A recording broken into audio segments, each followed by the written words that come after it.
కోపించెను. యెహోవా మీ పితరుల మీద బహుగా కోపించాడు అనుంది. దేవుడు తన పితరుల మీద ఎందుకు కోపించాడు? ఈ మాట మీరు జ్ఞాపకం చేసుకో. దేవుడు కోపగించటం ఏంటి? మనిషి కోపించాలి కానీ దేవుడు కోపించటం ఏంటి? అవును, దేవుడు కోపించాడు. దేవుని కోపంలో అర్థం ఉంటుంది, మనిషి కోపంలో అర్థం ఉండదు. దేవుడు కోపించాడంటే తగిన కారణం ఉంటుంది. దేవుని కోపంలో ఒక అర్థం కనిపిస్తుంది. అందుకే బైబిల్ గ్రంథంలో మనం చదువుతాం, ఎందుకు ప్రభు కోపించాల్సి వచ్చింది? ప్రభు కోపించటానికి ఆయనేమీ కోపిష్టి కాదు కదా. ఆయన ప్రేమామయుడు, ఆయన జాలిగల దేవుడు, సర్వలోకాన్ని ప్రేమిస్తూ ఉన్న దేవుడు.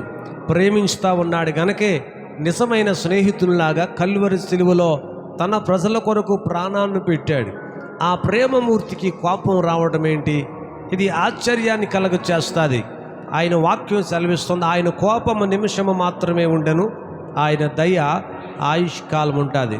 దేవుని కోపము నిమిషమే ఉంటుంది, దయ ఆయుష్కాలం ఉంటుంది. ఆ కోపము రేపేది కూడా మనమే. వాక్యములో సెలవిస్తూ ఉంది. మీరు పరిశుద్ధ బైబిల్ గ్రంథాలు మీరు చదివితే సంఖ్యాకాండంలో 25వ అధ్యాయము 1వ వచనాన్ని మీరు చూడండి. దేవుడు ఎందుకు కోపగిస్తాడు? ఆయన కోపగించటానికి నరమాత్రుడు కాదు కదా. దేవుడు కోపగించటానికి ఆయనేమి మనిషి వంటి వాడు కాడు కదా. చిన్న చిన్న విషయాల్లో దేవుడు కోపించడు. కానీ కోపించవలసి వచ్చిందంటే మానవుడు చేసిన తప్పిదము ఎంత భయంకరమైనదో సంఖ్యాకాండం 25వ అధ్యాయము 1వ వచనములో ఇలా రాయబడతా ఉన్న సందర్భాన్ని చూస్తాం. ఇశ్రాయేలీలు ఫిలిస్తీములో దిగియుండగా ప్రజలు మోయాబు రాండ్రతో వ్యభిచారము చేయసాగిరి. ఆ స్త్రీలు తమ దేవతల బలులకు పెద్దలను పిలవగా వీరు భోజనము చేసి వారి దేవతలకు నమస్కారము చేసిరి. మరలా మీరు ఈ మాట మీరు చూస్తారు. ఇశ్రాయేలు ప్రజలు వారి యాత్రలో చేసిన కాబట్టి ఇశ్రాయేలీయులు ఈ చేసినటువంటి ప్రయాణంలో వారు చేస్తున్న యాత్రలో మోయాబు రాండ్రతో వారు వ్యభిచారము చేసిరి అనుంది. మోయాబీలతో వ్యభిచారము చేసిరి. యాత్రేమో కనానుకు, యాత్రేమో దేవుడు నడిపిస్తున్నటువంటి ఆ వాగ్దత్త దేశానికి, వాగ్దానము చేయబడినటువంటి సమృద్ధి కలిగిన ప్రాంతానికి వెళ్తూ ఉన్నారు. కానీ మధ్యలో వీళ్ళ చేసింది ఏంటో తెలుసా? వీరు ఒక ప్రాంతాన్ని కొలిచి వచ్చారు. ఆ ప్రాంతంలోనికి వచ్చేసరికి మోయాబీలతో వ్యభిచారము చేసిరి. దేవుడు ఎందుకు కోపగిస్తాడంటే దేవునిలో ఎక్కడ ఏ విధమైన లోపాలు ఉండవు. దేవుడు ఎక్కడా కూడా ఆయన కోపిష్టిగా మనకు కనిపించడు. కాబట్టి ఆయనేమో ఒక ప్రత్యేక ఉద్దేశంతో తీసుకెళ్తా ఉన్నాడు. కనాను వరకు తీసుకువెళ్ళాలని, పాలు తేనె ప్రవహించే సమృద్ధిలోనికి తీసుకెళ్ళాలని దేవుని ప్రణాళిక. దేవుని ప్రణాళికలేమో ఎలా ఉంటే దేవుని ఆలోచనలే మనము సమృద్ధి గలవారుగా, మనము పాలు తేనె ప్రవహించేటువంటి ఆ మహిమగల ప్రాంతంలోనికి వెళ్ళాలని దేవుడు కోరుతూ ఉంటే, మధ్యలో ప్రజలు చేసినటువంటి కార్యాలు ఏమిటంటే యాత్రేమో కనానికి, యాత్రేమో సమృద్ధికి, మధ్యలో వీళ్ళ చేసిన పని మోయాబు రాండ్రతో వీళ్ళు వ్యభిచారము చేసిరి. ఇది ఇలా ఒక ఎత్తు అయితే, రెండవది వాళ్ళు ఏం చేస్తూ ఉన్నారో తెలుసా? ఆ మాటలో 2వ వచనం చూస్తారు. ఆ స్త్రీలు తమ దేవతల బలులకు ప్రజలను పిలువగా మీరు భోజనము చేసి వారి దేవతలకు నమస్కారము చేసిరి. ఇది 2వ నేరం. మొదటి నేరం ఏమిటి? వారు మోయాబు స్త్రీలతో వ్యభిచారం చేస్తూ ఉన్నారు వీళ్ళు. రెండవదిగా వాళ్ళు ఏం చేస్తూ ఉన్నారని వాళ్ళు పిలిచారట. మేము బలి వేసుకుంటా ఉన్నాము, కాబట్టి మీరు వచ్చి మాతో పాటు ఈ బలిలో పాలు పంచుకోండి అంటే బలి వేయబడినటువంటి ఆ నైవేద్యములు తింటూ ఉన్నారు వీళ్ళు. బలి వేయబడినటువంటి ఆ బలి పశువులను, దేవతకు బలి చేసినటువంటి ఆ బలి పశువులను వీళ్ళు తింటూ ఉన్నారు. వీళ్ళు ఆ నైవేద్యాలు తింటూ ఉన్నారు. మూడవ నేరం ఏమిటో తెలుసా? వాళ్ళు చేసిన 3వ నేరం ఏమిటంటే కనుక వారు నమస్కారము చేసిరి. ఆ విగ్రహ అర్పితమైన వాటికి వాళ్ళు నమస్కారాలు చేయటం ప్రారంభిస్తూ ఉన్నారు. ఈ 3 నేరాలు మీరు జ్ఞాపకం చేసుకోవాలి. యాత్రేమో కనానికి. మధ్యలో ఏమి జరుగుతూ ఉందంటే దేవుని ప్రణాళికను ప్రజలు తొంగలో తొక్కేశారు. దేవుని ఆశీర్వాదాలు ఎందుకు మానవుడు పొందుకోలేకపోతా ఉన్నాడు?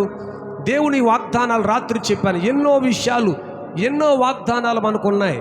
అప్పిచ్చువానిగా ఉంటావు, అప్పు చేయు, పైవాడిగా ఉంటావు, కిందవాడిగా ఉండవు, తలగా ఉంటావు, తోకగా ఉండవు. ఇన్ని వాగ్దానాలు మనకున్నాయి.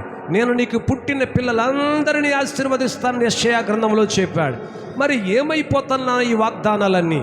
ఎన్నో వాగ్దానాలు ఉండగా ఇంకా శ్రమ పడుతూ ఉన్నామే, ఎన్నో వాగ్దానాలు ఉండగా ఇంకా వేదనలో ఉన్నామే, ఎన్నో వాగ్దానాలు ఉండగా ఇంకా అప్పుల్లో రోజు రోజుకి కూరుకుపోతూ ఉన్నామే, ఎన్నో వాగ్దానాలు ఉండగా వాగ్దానములాగే ఉండిపోయింది. అనుభవిస్తున్న శ్రమలు మరింతగా రెట్టింపు అవుతూ ఉన్నాయే. దీనికి గల కారణాలు దేవుని తప్పిదమా, దేవుని అసమర్థత, లేక దేవుడు చేతకానివాడా? కానే కాదు. రక్షింప నేరకుండినట్లుగా యెహోవా హస్తము కురుచ కాలేదు, విననేరకుండినట్లు ఆయన చెవులు మందం కాలేదు అని వాక్యంలో రాయబడుతుండగా, మరి ఎందుకు ఏమైపోతున్నాయి ఈ వాగ్దానాలు? ఇన్ని ప్రవచనాలు బైబిల్లో ఉండగా క్రైస్తవ్యం వాటిని ఎందుకు అనుభవించలేకపోతా ఉంది? దేవుని వాక్యం సెలవిస్తుంది, వాగ్దానములు చూస్తే చాలా గొప్పగా ఉన్నాయి. ఆ వాగ్దానమును చేరుకోవటానికి మానవుల్లో చాలా తప్పిదాలు, బలహీనతలు, మానవుల్లో చాలా భక్తిహీనమైన కార్యాలు జరుగుతూ ఉన్నాయి. వాళ్ళు ఏం చేస్తూ ఉన్నారు తెలుసా? వ్యభిచారం చేయటం ప్రారంభిస్తూ ఉన్నారు. మోయాబు స్త్రీలతో వారు వ్యభిచారం చేస్తూ ఉన్నారు. రెండవదిగా వారు చేసిన కార్యం ఏమిటి? వాళ్ళు పిలిచారట, అయ్యా మేము బలులు వేసుకుంటా ఉన్నాం, రండి మీరు కూడా. అంటే వీళ్ళు వెళ్ళి వాళ్ళు బలి అర్పించిన వాటితో కలిసి వీళ్ళు కూడా భోజనములు చేయటం ప్రారంభిస్తూ ఉన్నారు. మూడవదిగా వారు చేసిన నేరం ఏమిటంటే వాళ్ళు చేతులెత్తి వారికి నమస్కారం చేస్తూ ఉన్నారు. ప్రభువు ముందే చెప్పాడు, నేను తప్ప మీకు వేరొక దేవుడు ఉండకూడదు, దేని రూపమని మీరు చేసుకోకూడదు. ఈ కండిషన్స్ అన్నీ ఉన్నాయి. ఈ కండిషన్లన్నీ ప్రక్కన పెట్టేశారు. దేవుడు ఏమైతే ఆజ్ఞలు ఉన్నాయో ఆజ్ఞలన్నిటినీ ప్రక్కన పెట్టారు. రాత్రిపూట దేవుడు మనతోనే మాట్లాడాడు. జకరియా అదే ప్రవచించి ఆయన ఏమంటా ఉన్నాడు? ఇదిగో మీరు యెహోవా ఆజ్ఞలు మీరు పోతా ఉన్నారు అని అన్నాడు. ఎలాగూ వర్ధిల్లుతారు మీరు? ఆజ్ఞలు మీరు దాటి వెళ్ళిపోతూ ఉన్నారు. దేవుడు చెప్పాడు, నేను తప్ప మీకు వేరొక దేవుడు ఉండకూడదు, మీరు దేని రూపమును మీరు చేసుకోకూడదు. ఆకాశం అందే కానీ, భూమి చెందందే కానీ, భూమి క్రిందే కానీ మీరు ఎక్కడను దేని రూపముని మీరు చేసుకోకూడదు, దేనికి సాగిలి పడకూడదు, దేనికి మీరు నమస్కరించకూడదు అని ప్రభువు చెప్పారు.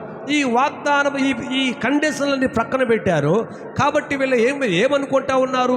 తీసుకెళ్తానన్నాడు గనక ఆయనే తీసుకెళ్తాడులే, వాగ్దానాలు చేశాడు గనక ఆయనే నెరవేరుస్తాడులే, మనం ఎలాగుంటే ఏమిటి, మనం ఏ తప్పిదం చేస్తే ఏంటన్న భావన బహుశా వీళ్ళలో ఉందో ఏమో తెలియదు. కానీ మొత్తం మీద వాటిని మాత్రం మర్చిపోయారు వాళ్ళు. వీరు వ్యభిచారములు చేస్తూ ఉన్నారు, విగ్రహములకు అర్పితమైన వాటిని తింటా ఉన్నారు, వాటికి నమస్కారములు చేస్తూ ఉన్నారు. అందుకేనట దేవునికి కోపం వచ్చిందట. 3వ వచనములో మీరు చూస్తారు, అట్లు ఇశ్రాయేలీలు, 3వ వచనం చదవండి. కలిసి కొనునందున వారి మీద యెహోవా కోపము రగులుకొనెను. ఎందుకు కోపం రగులుకుంది? దేవుని ఆజ్ఞలు మీరిపోయారు వీళ్ళు. కాబట్టి దేవుని బిడ్డలారా, 2వ వచనములో మీరు జకరియా గ్రంథం 1వ అధ్యాయం 2వ వచనంలో జకరియా ఇదే ప్రవచనం ప్రవచించాడు. మీరు మీ పితరుల మీద బహుగా కోపించింది. దేవుడు ఎందుకు బహుగా కోపించాడు? మీ పితరుల మీద చాలా ఎక్కువగా దేవుడు కోపించాడు. ఎందుకు కోపించవలసి వచ్చిందంటే కనుక దానికి ఒకే ఒక కారణం. ఏం చెప్తున్నాడు? మీరు దేవుని ఆజ్ఞలు మీరిపోయారు. కాబట్టి దేవుని బిడ్డలారా, దేవుడు కోపగించడానికి నరమాత్రుడు కాదు, కానీ ఆయన కోపించడానికి కారణము మనమే.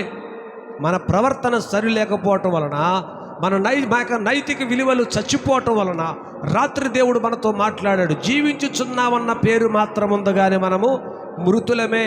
చచ్చిపోయిన భక్తి చేస్తూ ఉన్నాము, చచ్చిపోయినటువంటి ప్రార్థన చేస్తూ ఉన్నాము, క్రియలు బాగోలేదు, ప్రవర్తన బాగోలేదు. అందుకే దేవుడు కోపించవలసి వచ్చింది. మోషే గారు తన యాత్రలో రాసిన కీర్తన 90వ కీర్తనలో ఒక మాట చెప్తా ఉంటాడు.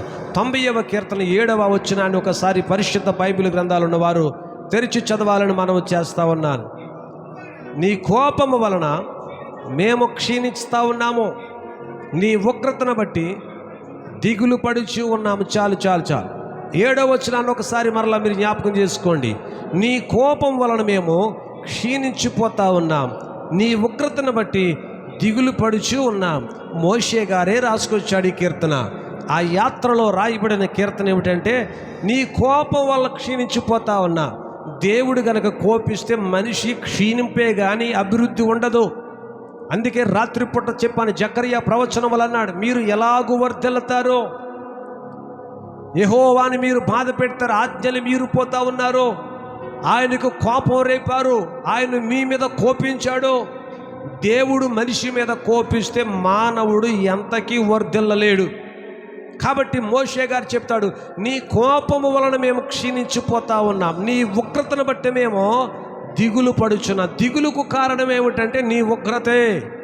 నీవు కోపించడాన్ని బట్టే, నీవు కోపిస్తే, నీవు ఆగ్రహిస్తే మా జీవితాల్లో సంతోషం ఉండదయ్యా అని చెప్పి 8వ వచనానికి వచ్చేసరికి అంటాడు, మా దోషములను నీవు నీ ఎదుట ఉంచుకున్నావు, నీ ముఖ కాంతిలో మా రహస్య పాపములు కనబడిపోతా ఉన్నాయి. ఇంకెలాగూ వర్ధిల్లుతాం?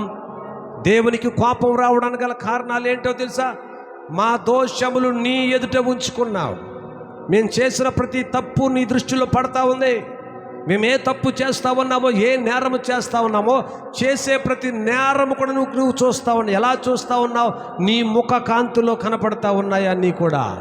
ఆయన ముఖ కాంతిలో పాపములు కనిపిస్తూ ఉన్నాయి. నీ కనిపించకపోవచ్చేమో, ఆయన నీ మీద దృష్టి పెడితే చీకట గల కార్యములన్నీ ఆయన ముఖ దర్శనము చేసినప్పుడు నిన్ను చూసేసరికి ఆయన ముఖములోంచి ఒక తేజస్సు బయలుదేరుతుంది. నీవు ఏ పాపములో ఉన్నా, ఎక్కడ ఉన్నా, నీ రహస్య పాపాలు ప్రభు చూస్తాడు. నీ తల్లి చూడదు, నీ తండ్రి చూడడు, నీ భర్త, నీ భార్య చూడకపోవచ్చు. ఆయన ముఖ కాంతిలో నీ రహస్య పాపాలు కనబడతాయి. మనుషులను నువ్వు కళ్ళు కప్పొచ్చేమో, దేవుని కళ్ళు కప్పలేవు. నీవు మనుషుల ముఖాన్ని, ఒకవేళ నీ ముఖము మనుషుల దృష్టిలో ఏదో నువ్వు యాక్టింగ్ చేయొచ్చేమో, కానీ దేవుని దృష్టిలో మాత్రం అన్నీ కనపడతాయి. ఆయన ముఖ కాంతిలో మా రహస్య పాపములన్నీ కూడా కనబడిపోతూ ఉన్నాయి. ఎలాగ వర్ధిల్లుతామంటా ఉన్నాడు. సంగమా, దేవుని వాక్యం సెలవిస్తోంది, కడవరి దినములలో దేవుని వెలుగులో నడుచుకోవాలి. మనము చీకటి సంబంధము కాదు. దేవుడు కోపగించడానికి గల కారణము నీ రహస్య పాపములే. దేవుడు కోపగించడానికి కారణము నీ ఆశీర్వాదాలు ఆగిపోవడానికి, నీవు వర్ధిల్లలేకపోవడానికి గల కారణము దేవునికి నీ మీద కోపం ఉంది. ఎందుకు కోపం ఉందంటే రహస్య పాపములు చేస్తూ ఉన్నావు. నీలో ఏదో రహస్యము దాగి ఉన్నది. ముసుగు వేసుకున్న భక్తి నువ్వు చేస్తూ ఉన్నావు. అందుకే పౌలు గారు చెప్తా ఉన్నాడు, ముసుగు వేసుకున్న వారమై మనం ఉన్నాము కనుక ముసుగు లేని ముఖముతో దేవుణ్ణి కలుసుకోవాలట. చప్పలు కొడదాం అందరం కలిసి. యేసయ్యను కలుసుకోవాలంటే ఆ ముసుగు తీసివేసి ప్రభువుని కలుసుకోవాలి. ముసుగులో ఉండి భక్తి చేస్తే ప్రభు ఆయన ఇష్టపడడు, ఆయన కోపిస్తాడు.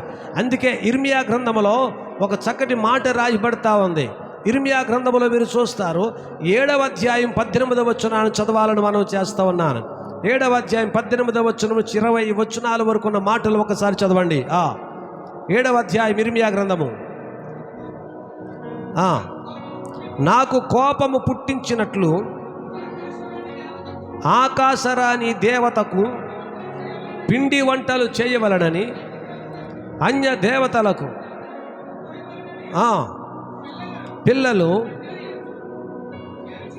పిల్లలు కట్టెలు ఏరుచున్నారు, తండ్రులు అగ్ని రాజబెట్టుచున్నారు, స్త్రీలు పిండి పిసుకుతూ ఉన్నారు. ఇంక గొడవే ఉంది, అందరూ కలిసిపోయారు. ఇంకా ఇందులో ఒకరు కాదు. దేవునికి ఎందుకు కోపం వస్తూ ఉందంటే, ఆయనకు కోపమునకు గల కారణం ఏంటి? నాకు కోపం పుట్టించినట్లుగా ఆకాశరాణి దేవతకు ఏం చేస్తూ ఉన్నారంటండి వీళ్ళు. ఏ దేవత అంటండి ఈవిడ? ఆకాశరాణి. ఈ రాణికి ఏం చేస్తూ ఉన్నారంటండి వీళ్ళు? పిండొంటలు చేస్తూ ఉన్నారు వీళ్ళు. ఆ పిండొంటలు చేసేది ఎవరెవరున్నారు అక్కడ? పిల్లలేమో ఆ కట్టెలు ఏరుకొస్తాయి. ఎందుకు? పొయ్యి మంటెట్టాలి కనుక. పిల్లలేమో, రే మనము ఆకాశరానికి ఈరోజు నైవేద్యం చేయాలి, ఈ లోపల మేము పిండి పిసుకుతాము, మీరెళ్ళి ఏం చేయాలి, మీరు కట్టెలు ఏరుకురండి అని చెప్పి పిల్లలకు ఆజ్ఞాపిస్తుంటే, పిల్లలేమో కట్టెలు ఏరుకొస్తా ఉన్నారు, తండ్రులేమో అగ్ని రాజబెడతా ఉన్నారు, స్త్రీలేమో పిండి పీసుకుతా ఉన్నారు. చెప్పండి ఈసారి ఫ్యామిలీ మొత్తం దొంగలే, ఫ్యామిలీ దొంగలే వీళ్ళు. పైకేమో దేవుని బిడ్డలు, పైకేమో క్రైస్తవులు, పైకేమో యెహోవాను ఆరాధించుచున్నటువంటి జనాంగం వీళ్ళు. మీ దేవుడు ఎవరంటే అబ్రహాము మా దేవుడు, అబ్రహాము పిల్లల మీనము. వాళ్ళు చెప్తా ఉన్నారు, అబ్రహాము దేవుడు, యాకోబు దేవుడు, మా దేవుడు, మా పితరుల దేవుడు చాలా గొప్పోడు. ఒక రోజున యేసు ప్రభుని కూడా అలాగే అడిగారు వాళ్ళు, నువ్వు అబ్రహాము కంటే గొప్పోడువా, మోషే కంటే గొప్పవాడువా, ఏలియా కంటే గొప్పోడువా అని యేసు ప్రభులు వారిని ప్రశ్నించారు. దేవుని బిడ్డలారా, వీళ్ళు మేము ఎవరి బిడ్డలమంటే అబ్రహాము సంతతిలోంచి వచ్చిన మా తండ్రి విశ్వాసులకు తండ్రి, మా తాతగారైన అబ్రహాము గారు విశ్వాసులకు తండ్రి, మేము పెద్ద భక్తి గల కుటుంబం అని చెప్తా ఉన్నారు. కానీ వీళ్ళు ఏం చేస్తూ ఉన్నారు, వీళ్ళు నాకు కోపం పుట్టించినట్లు ఆకాశరాని దేవతకు పిండి వంటలు చేయించున్నారు. అబ్బే మేము దండం పెట్టుకోగానండి చేసి ఇచ్చేస్తామంతే అండి, వాళ్ళకే ఉండ్రాలు చేసి ఇచ్చేస్తామంతే, నాకు బాగా వచ్చని నాతో వండించుకుంటున్నారు అంతే, అంతేగాని నేనేమీ కూడా దండం పెట్టనండి. అబ్బో నీ సొంత గ్రంథంలో రాయబడిన మాటలేమో ఇవి, జాగ్రత్త దేవుని బిడ్డ, అది ముట్టకూడదు, దాని పేరు ఎత్తకూడదు. దండం పెట్టుకోలేదు కానండి, ఉగాది పచ్చడి తింటే చాలా నొసుపురుగు చచ్చిపోద్దండి, మీకు దండం పెట్టుకోలేదు తెచ్చి ఇచ్చామండి. మీకు ఇలాంటి దేవుడి దగ్గర ఎట్ని పెడతామా? ఆ మాటకంటే కక్కుర్తి, నీకు నిజంగా భక్తి కాదు, లేకపోతే ఏం పర్వాలేదులన్నీ కూడా కాదు, కానీ కక్కుర్తి అంతే, అదే తినాలని కక్కుర్తి కొలదగా ఇచ్చుకుంటావు నీవు. వాక్యం ఏమి సెలవిస్తావని తెలుసా? ఆకాశ రాణికి వెళ్ళి ఏం చేస్తా ఉన్నారంటే వీళ్ళు పిండొంటలు చేస్తూ ఉన్నారు. కొన్ని వీళ్ళు చేసే తప్పుదు వీళ్ళతో పోతా ఉందా? పిల్లల్ని పిలిచి అంటా ఉన్నారట, రే పిల్లగాళ్ళు కట్టెలు ఏరుకున్నట్టు అబ్బాయి అని చెప్తా ఉన్నారు. వీళ్ళు గబగబా వెళ్ళి కట్టెలు ఏరుకొస్తే నానేమో అగ్గిరాజు పెడతా ఉన్నాడంట, అమ్మేమో పిండి పిసుకుతా ఉందంట. దేవునికి కోపం వచ్చేస్తూ ఉంది. ఫ్యామిలీ దొంగోళ్ళు వీళ్ళు. దొంగ భక్తి, దొంగ క్రైస్తవ్యము నీ శ్రమలకు కారణం, దేవుడు నీ మీద కోపగించడానికి గల కారణం, దేవుడు ఆగ్రహించడానికి గల కారణం. మోయాబు స్త్రీలతో వ్యభిచారం చేస్తూ ఉన్నావు. మోయాబు స్త్రీలు తమ దేవతలకు బలి అర్పించిన వాటిని తినడానికి రమ్మనంటే కక్కుర్తు కొలతగా వెళ్ళి తింటా ఉన్నావు నీవు, వాటికి దన్నాలు పెడతా ఉన్నావు నీవు. యాత్ర ఏమో కనానికి మధ్యలో జరిగేదేమిటి? మోయాబు స్త్రీలు ఎదురవుతే మోసపోయావు. దేవుని బిడ్డ, మధ్యలో నీకు ఏది ఎదురవుతా ఉంది? వ్యామోహం, స్త్రీ వ్యామోహంలో పడిపోతా ఉన్నావేమో, జాగ్రత్త. ప్రభువు చెప్తా ఉన్నాడు, తిండికి కక్కుర్తి పడి నీవు ఆ తిండి వైపు, తినకూడని వైపుకు వెళ్ళిపోతా ఉన్నావేమో, జాగ్రత్త. ఆకాశ రాజుకి పిండి వంటలు చేయడానికి రెడీ అయిపోతా ఉన్నావేమో, నీ పిల్లలను సైతం కూడా ఈ శాపగ్రస్తమైన దాంట్లోకి దించుతా ఉన్నావేమో, జాగ్రత్త. మనం ప్రత్యేకించబడిన జనాంగం, ఏర్పరచబడిన వంశం, మనం రాజులైన యాజక సమూహం, మనము దేవుడు లోకములో మనల్ని ఒక ప్రత్యేకమైన జనాంగముగా దేవుడు మనల్ని ఎంచుకున్నాడు. ఆయన ప్రభువు చెప్పాడు, నీతికి దుర్నీతితో సంబంధం ఏమిటి? వెలుగునకు చీకటికి, వెలుగునకు చీకటితో అసలు సంబంధం ఏమిటి? నీతికిని పరిశుద్ధతతో పొత్తేముంది అని పౌలు గారు బోధించాడు కొరింథీ సంఘముతో. మనం వెలుగు సంబంధులము, చీకటితో మనకు సంబంధం లేదు, చీకటితో అసలు మనకు పొత్తే లేదు. విశ్వాసము నీవు అవిశ్వాసతో పాలెక్కడది, అవిశ్వాసతో పొత్తెందుకు నీకు, వాళ్ళతో లింక్ ఎందుకు నీకు? నీవు ప్రత్యేక జనాంగం, ఏర్పరచబడిన జనాంగం. నీ మీద దేవుని అభిషేకం పనిచేస్తూ ఉంది, నిన్ను దేవుని కృప వెంటాడుతూ ఉంది. ఈ విషయాన్ని మర్చిపోయి దేవునికి కోపం వచ్చే పనులు నీవు చేస్తూ ఉన్నావు. అదే జకర్యా ప్రవచించాడు. మీ పితరుల మీద దేవుడు ఏం చేశాడంటే ఆయన కోపించెను అని రాయబడ్డాది. టైము మనకి ఇలాగే వివరించుకుంటా వెళ్ళిపోతే టైం సరిపోదు. యాకోబు పత్రికలోనికి వెళ్ళిపోదాం, సమయం సరిపోదు, ఇంకా నాకు 5 నిమిషాలే ఉంది. కాబట్టి యాకోబు పత్రిక 1వ అధ్యాయం 20వ వచనానికి వచ్చేయండి. అందరూ తెరవాలి, బైబిల్ గ్రంథాలు తెరవాలి. ఇది దేవుని కోపం ఇంతవరకు చూసాం. 2వ కోపం మానవుని కోపం.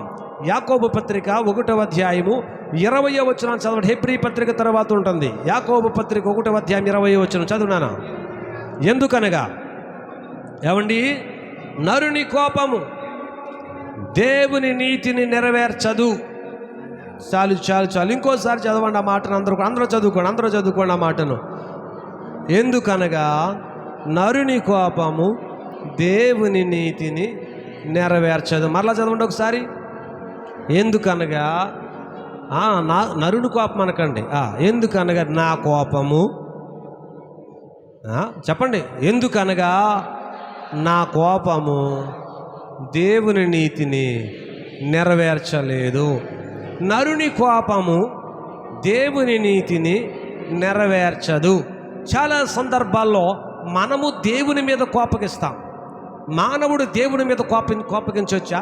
చిన్న చిన్న విషయాలు, చిన్న చిన్న కారణాలు, చిన్న చిన్న రోగాలకి, చిన్న చిన్న అప్పులకి, ఇంటిలో జరిగే ఏవో కారణాలకి, భార్యాభర్తల మధ్య జరిగే గొడవలకి, పిల్లలకు తల్లులకు మధ్య జరిగే గొడవలకు, కుటుంబంలో ఎక్కడో జరిగే చిన్న చిన్న సమస్యలకు మధ్యలో దేవుని మీద కోపగించటం న్యాయమా?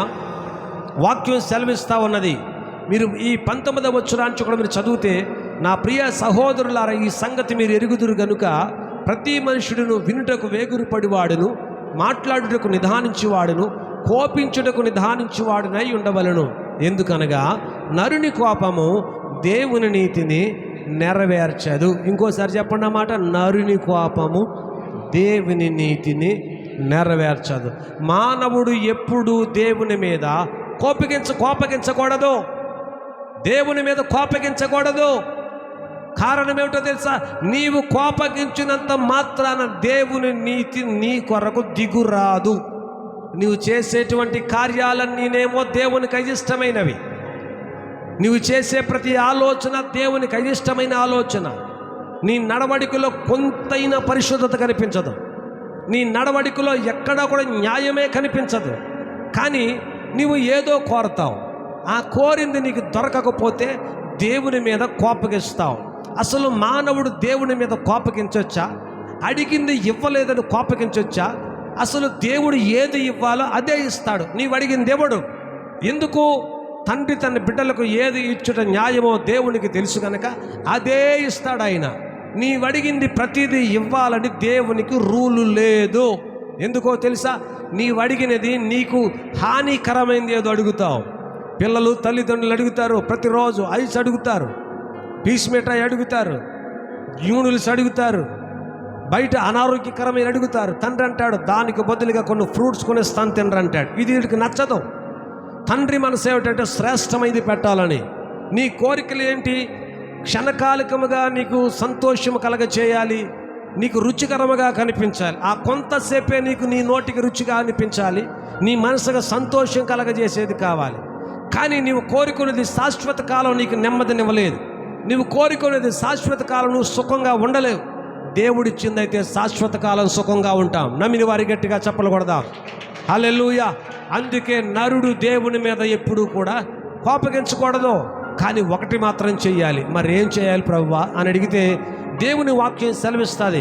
యెవన బిడ్డలారా చూడండి, ఇదే అధ్యాయం 1వ అధ్యాయంలో 1వ అధ్యాయం 5వ వచనంలో చదవండి. రాయబడుతుంది, మీలో ఎవరికైనా జ్ఞానము కొదువుగా ఉన్న యెడల అతడు దేవుణ్ణి అడగవలెను, అప్పుడు అది అతనికి అనుగ్రహించబడెను. ఆయన ఎవరిని గద్దించక అందరికీ ధారాళముగా దయచేయువాడు. ఎవరిని గద్దించక అందరికీ ధారాళముగా దయచేయువాడు. మళ్ళా చెప్పండి, అందరికీ ధారాళముగా దయచేయువాడు. ఎప్పుడు? మీలో ఎవరికైనాను జ్ఞానము కొదువుగా ఉన్న యెడల, మీలో ఎవరికైనాను జ్ఞానము కొదువుగా ఉన్న యెడల నీవు దేవుణ్ణి అడగాలి. నేను ఇంతే, నాకు పెద్ద ఎక్కదు బుర్రకాయకి, నేను ఇంతే, నాకు పెద్ద జ్ఞానము లేదు. మధ్యాహ్న సమయంలో యజ్ఞం హాల్లో ఒకడు అన్నాడట, ఆ సందులో దాని కనీసం వాడి పేరు ఒకటి రాసి అలా వదిలేశాడంట. ఏరా అని అడిగితే, నేను ఏదైనా ఒకవేళ రాశాననుకోండి, పాస్ అవ్వరనుకో చదవమంటాడు మా నాన్న, ఫెయిల్ అయ్యాననుకో బండి మీద బేవర్స్గా తిరగవచ్చు, కాబట్టి నాకు బండి నడపడం ఇష్టం అన్నాడు అంటాడు. నెలకి సంవత్సరానికి 70,000 80,000 కట్టి వాళ్ళ నాన్నగారు చదివిస్తుంటే ఆడి పేరు ఒకటే రాసాలా కూర్చున్నాడు అంతే. ఎందుకనంటే ఆడికి బండి కొనుక్కున్నాడు, తిరగటం ఇష్టం అంట, చదవటం ఇష్టం కాదట వాడికి. దేవుని బిడ్డలారా, మీలో ఎవరికైనా జ్ఞానము కొదువుగా ఉన్న యెడల దేవుణ్ణి అడగవలెను. మరలా ఇంకొకసారి, జ్ఞానం కొద్దిగా ఉంటే పుస్తకాలు మూసేయటం కాదు, జ్ఞానం కొద్దిగా ఉంటే ఎక్కకపోతే ఆ బుక్స్ అన్ని తీసుకెళ్ళి తొంగలో తొక్కేయటం కాదు. నీకు జ్ఞానము లేకపోతే ఇంకంతటితో నా జీవితం అయిపోయిందని అనుకోవద్దు. జ్ఞానము కొదువుగా ఉన్న ఎడల మీరు దేవుణ్ణి అడగవలెను. ఎంత ఇస్తావు ప్రభా జ్ఞానం అంటే ప్రభువు చెప్తా ఉన్నాడు, ధారాళముగా దయచేయువాడు. చెప్పలు కొడదాం అందరం కలిసి. సొలొమోనుకి రాజరిపోయాడు. సొలొమోను రాజరికం వచ్చేసింది. సొలొమోను తెల్లారితే పట్టాభిషేకం చేసి సింహాసనం ఎక్కాలి. జ్ఞానం సరిపోవడం లేదు. దేవుని మందిరానికి వెళ్ళి ప్రార్థన చేస్తే దేవుడు దూత అన్నాడట, ఏం కావాలి నీకని? జ్ఞానము కావాలి. దేవుడు సొలొమోనుకి జ్ఞానం ఇచ్చాడు. జ్ఞానం లేకపోతే జ్ఞానం అడిగు. నా జీవితాన్ని ఎలా కట్టుకోవాలి, నా బ్రతుకుని ఎలా కట్టుకోవాలి, నేను ఎలాగ ముందుకు వెళ్ళాలి, నా ఉద్యోగంను ఎలా ముందుకు కొనసాగించాలి, నా వ్యాపార రంగంలో ఎలాగ దీవించబడాలి, నా చదువులో ఎంత ఉన్నతంగా ఎక్కడానికి నాకు ఎలాగ జ్ఞానము కావాలి, ఎలా చదివితే దీవించబడతాను, ఏ రూట్లో వెళ్తే ఆశీర్వదించబడతాను. దేవా నాకు అర్థం చేసుకునే జ్ఞానమే, అర్థం చేసుకునే తెలివి ప్రభువా, సమృద్ధిగా ఇవ్వయ్యా, ధారాళముగా ఇవ్వమంటే ఆయన ధారాళముగా ఇస్తాడంట. దేవుని మీద కోపగించుకో, అది నీ తప్పే. నీవు అడగడం లేదు, నీవు కోరడం లేదు. దేవుని కోరకే నీవు పొందకపోతా ఉన్నావు. నరుని కోపము దేవుని నీతిని నెరవేర్చదు. నీకు కావలసిన దాన్ని దేవుని సన్నిధిలో ప్రార్థన చేయి, దేవుని దగ్గర అడుగు. ప్రభువు సహాయం చేయబోతా ఉన్నాడు. యవన బిడ్డలారా, మీలో ఎవరికైనా జ్ఞానము కొద్దిగా ఉన్నట్లా నీ జీవితాన్ని కట్టుకోవడానికి ప్రభు సన్నిధిలో మోకరించి ప్రార్థన చేస్తే ప్రభు ఆకాశము నుంచి నిన్ను ఆశీర్వదించబోతా ఉన్నాడు. ఆకాశపు ద్వారములు తెరవబోతా ఉన్నాడు. నీవు దీవెనకరముగా ఎదగబోతా ఉన్నావు, నీవు వర్ధిల్లబోతా ఉన్నావు. నిన్ను కనానుకు తీసుకువెళ్ళాలని, పాలు తేనె ప్రవహించే సమృద్ధిలోనికి తీసుకువెళ్ళాలని దేవునికి ఒక ప్రణాళిక ఉంది. మధ్యలో నీకు ఇదిగో మోయాబు స్త్రీలు కనబడతా ఉన్నారా? మధ్యలో నీకు ఆ సహవాసాలు, చెడు సహవాసాలు, అన్యుల సహవాసాలు చేసి చేయకూడనవి, నమస్కరించకూడనవి, తినకూడనవి, ఆచరించకూడనవి, వెంబడించకూడనవి ఏదైతే నీ జీవితంలో చేస్తా ఉన్నావో వాటి వలన నీ వర్ధిల్లలేకపోతా ఉన్నావని జకర్యా ప్రవచించాడు. స్నేహాలు కట్ చేయి, పనికిమాలిన సహవాసాలు ఆప్ చేయి. లోకములో దేవునికి గాయపరిచేది, దేవుని కోపం రప్పించే క్రియలు నీ బ్రతుకులో ఏమైనా ఉంటే ఆపే. ఈరోజే